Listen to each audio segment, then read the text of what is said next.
What was once a regular house quickly became an essential building in Sri Lanka. Thanks to the 13th Sabbath offering in 1959, the Adventist Church in Sri Lanka purchased a plot of land with a house on it in Kandy, a city in the central province of the island. The dream was to start much-needed medical work. The house served as a clinic with 2 physicians' offices, a treatment room, and a pharmacy.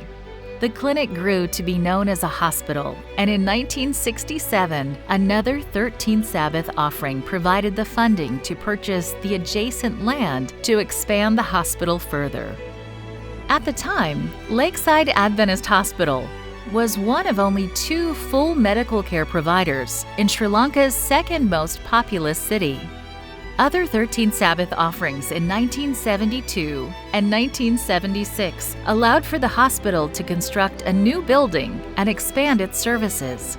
With the expansion came the need for additional staff, so a 2-year training course was started.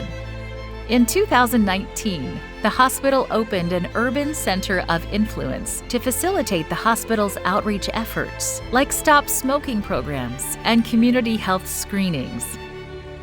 This space is inclusive to everyone, regardless of religious background or social status.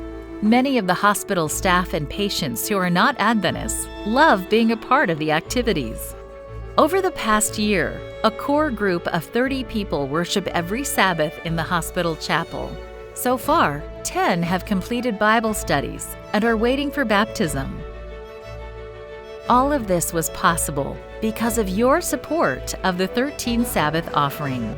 From the first offering they received in 1959, God has been leading this group to spread a message of hope in Sri Lanka. You can contribute to projects like this every quarter. Thank you for your prayers and support of the 13th Sabbath offering.